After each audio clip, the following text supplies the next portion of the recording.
And I've noticed over the years, being in the construction industry, that a lot of moms and dads, and especially dads that are in the trades, because it's mainly men driven. Now women are in, and I'm loving that. Yes. I'm sure you've got a lot of women. I'm it. excited about women being in the trades, just because it's funny, because women will give men a reason to work harder. They just will, because if the woman's really good, now he's got to try harder.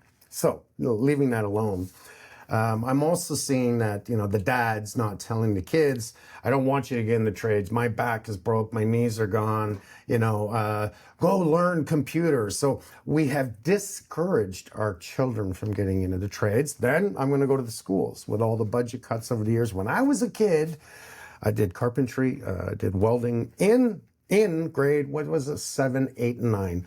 I did carpentry, welding, sheet metal, Mechanics. Yeah. I got 100% mechanics. Now I can't fix nothing in the car. But it comes to the house. That's what I do. Yeah. But the point was, it created temptation for the next generation, and having that removed from the schools has been a very bad thing. It's why we are today. It's why we're where we're at.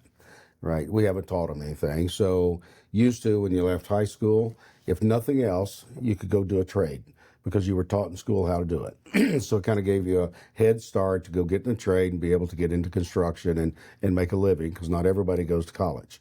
Right. So, and I took all those classes when I was in school. And then years down the road, I look up, they're not teaching anything in school. I know. Right. And I'm thinking, okay, so if you're not going to college, what are you going to do when you get out of school? And what do you know to do? What do you even have any idea of to go and start a career, right? So it's kind of interesting. Today, they're starting to move the trades back into schools, right? And what that tells you is they see that, oh, no, we got to have trades in schools or things can't get built. And we have, over the years, and I'm going to say the government, they missed that bus. They really did. They talked about the trades all the time, but they didn't really inject it. When you see, I love it when the government actually does, they put money into infrastructure. Then people got to be in the trades to do infrastructure, fix roads, fix bridges, etc. Great, because it gets people making money. It gets stuff fixed in the country that is absolutely necessary. And now with the shortage of homes, the shortage of trades, they're getting back to it. You know Skills USA, right? I'm the ambassador to WorldSkills. Awesome. Fantastic. Have you ever been to a WorldSkills event? No, I haven't. Oh, man, you've got to go to a WorldSkills event. I'd love to. I'll put it this way. I want to film this because it's the one thing that doesn't get put on television. We look at the Olympics. WorldSkills is the Olympics in the trades. Oh, awesome. So I go put the gold medals on their neck. Every 2 years, there's a WorldSkills event. 60 countries compete. Thousands of people going for the gold, going for the silver. It's so exciting. It's ridiculous. Yet, our government is not filming this. Yes. We're paying attention to the Olympics. But shouldn't we be doing this? Because if we do this, they're going to be excited and maybe want to get in the trades. Yes. So I think it's a movement that we should be doing. I agree. I've been to the United States in skilled trades events for U.S. I spoke in Kentucky, about 25,000 people, that it was all about Skills USA then. And I came in to speak, and it was a hell of a lot of fun. It was great. And then I get the opportunity to fly around the world and be part of the WorldSkills. You should experience it. Well, I will. And stats speak for themselves. If you look at the states, there's all the different industries out there. And out of all the industries that are in the states, the construction industry is the only industry that has gone backwards in productivity continually every year. They produce less every year, right? And when you look at that, you can say that part of it's COVID, right? Because a lot of the workforce left there and they're not coming back. They got lazy, didn't they? It did. But then you age out, right? Because your job is all physical. If you're on a site, you're climbing ladders, you're doing this every single day. You're out in the weather, you're out in the elements, you're out in all those things. And so it wears you out. And so right now, if you looked at the construction industry, everybody is now in their 40s, right? And so we already know they're going to age out. And the problem is the youth isn't coming in behind them. That's the issue. And the youth that is coming in behind them hasn't been trained.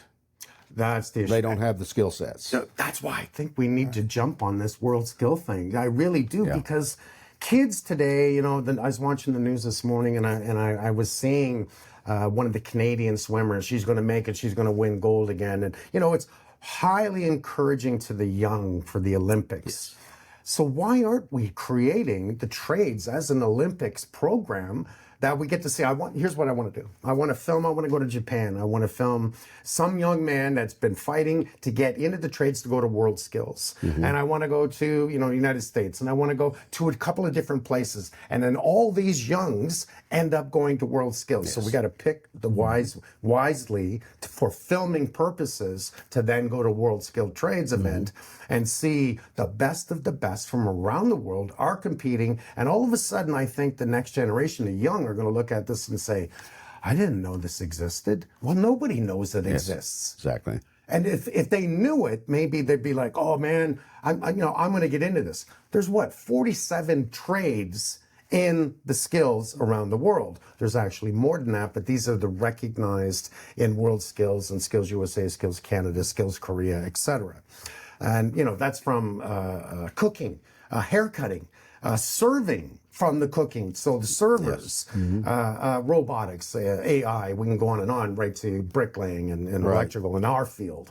So there are so many aspects to the trades that we need to really start putting out there that the young get in.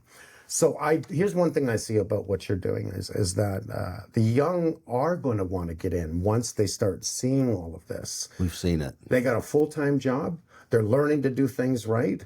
They're not outside like most of the guys I know in thunderstorms that got to put up the tarps. Most of them don't care about the tarps. I do. They'll let that water come in the house, and you just can't do it when the drywall's up, which is really stupid if you do. Yes. Just really stupid. Are you working at all with the government? Do you find the government really starting to see that the success of Autovol, are they working with you in skilled trades, in trying to keep, are they doing anything, or are you just doing this on your own? I wouldn't necessarily say the government is. I think they're coming around to it. But I would tell you that the universities are. Universities now are really focused on trades back in schools and back in universities. For us particularly, they're really picking up automation, robotics, and so forth because they know that's the future, right? And they're training there. And so we work with our local universities there.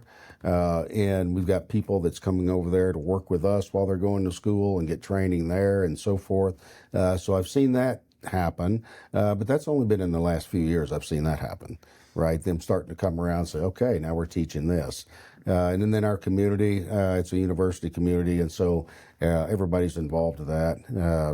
And you meet them through the chambers, you meet them through this, and then all of a sudden you have a relationship with the university to where they're using you. I've spoken at them before, they've come to us before, and I know our facility, everybody's toured that facility.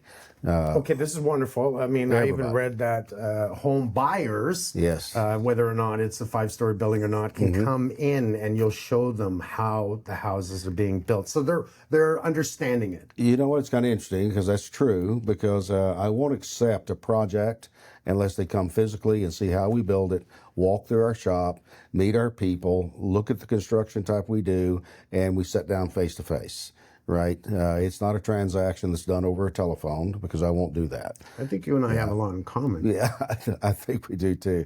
Because it's important, because the relationship's just as important in the build as the material you're going to build with, right? And understanding what their desires are and then making sure that you can meet their desires. So everyone that we build for is coming in. They're going all the way through the facility. They're seeing how it's built, and they get to see a finished project or a finished product. And the nice thing about Autovol is you don't have to say, oh, which one should I show them, right? Show them any one of them. Doesn't matter. They're all finished.